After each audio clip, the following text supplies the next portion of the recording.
ചെയ്ത പാപങ്ങൾ ഏറ്റുപറഞ്ഞ് കുമ്പസരിക്കാൻ ഇനി പള്ളിയിലച്ഛനെ തേടി പോകേണ്ട ആവശ്യമില്ല എന്ന നിലയിലേക്കാണ് കാര്യങ്ങളിപ്പോൾ നീങ്ങുന്നത്.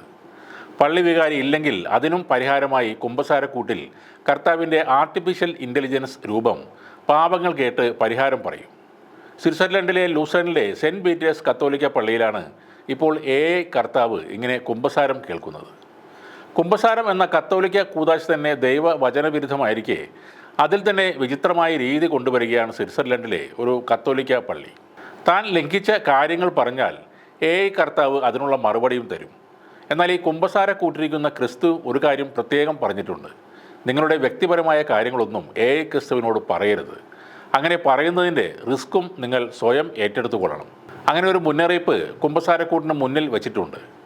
അത്രയ്ക്ക് സ്വകാര്യമായ കാര്യങ്ങൾ പിന്നീട് ഏതെങ്കിലും പ്ലാറ്റ്ഫോമിൽ പങ്കുവെക്കാനുള്ള സാധ്യത കൂടി കണ്ടുകൊണ്ടാണ് ഈ മുന്നറിയിപ്പ് അവർ നൽകുന്നത്.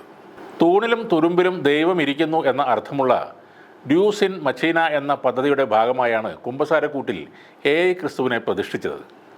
ഹോളോഗ്രാമായിട്ടാണ് കുമ്പസാരക്കൂട്ടിൽ യന്ത്രയേശുവിനെ തയ്യാറാക്കി വച്ചിരിക്കുന്നത്. ആത്മാവിനെ ആശ്വസിപ്പിക്കുന്ന സാരോപദേശങ്ങളും നിർദ്ദേശങ്ങളുമാണ് യന്ത്രയേശു എല്ലാവർക്കും നൽകുന്നതെന്നാണ് പറയുന്നത്.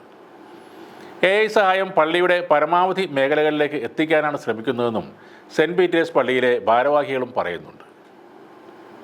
വിശ്വാസിക്ക് മുന്നിലിരിക്കുന്ന പാനൽ ബോർഡിലെ ബട്ടണിൽ വിരൽ അമർത്തിയാൽ യേശുവിൻ്റെ ഒരു രൂപം തെളിയും. വിശ്വാസിയുടെ ആവശ്യങ്ങൾ, ആവലാതികൾ എല്ലാം യന്ത്രയേശു വ്യാഖ്യാനിച്ചെടുക്കും. വേദപുസ്തകം അടിസ്ഥാനമാക്കിയുള്ള മറുപടികളാണ് പിന്നീട് അത് നൽകുന്നത്. യുടെ മികവ് കൊണ്ട് യഥാർത്ഥ ക്രിസ്തു നേരിട്ട് വന്ന് സംസാരിക്കുന്ന ഒരു പ്രതീതി ജനിപ്പിക്കും എന്നാണ് പറയുന്നത്.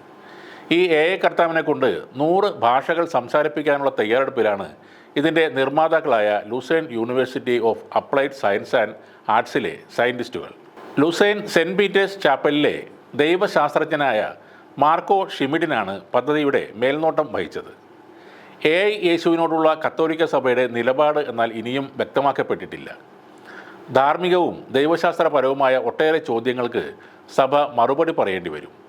പുരോഹിതരുടെ നിലപാടും ഇക്കാര്യത്തിൽ വളരെ പ്രസക്തമാണ്. പള്ളിയിലച്ചന്മാർ ചെയ്യേണ്ട പണി ക്രിസ്തു ചെയ്യുന്നതിനോട് വൈദികർ യോജിക്കുമെന്ന് തോന്നുന്നില്ല. ഹലോ ജീസസ് എന്ന് ഒരാൾ അഭിവാദ്യം ചെയ്താൽ, സുഹൃത്തെ നിങ്ങൾക്ക് സമാധാനം എന്നാണ് ഈ ക്രിസ്തു മറുപടി പറയുന്നത്.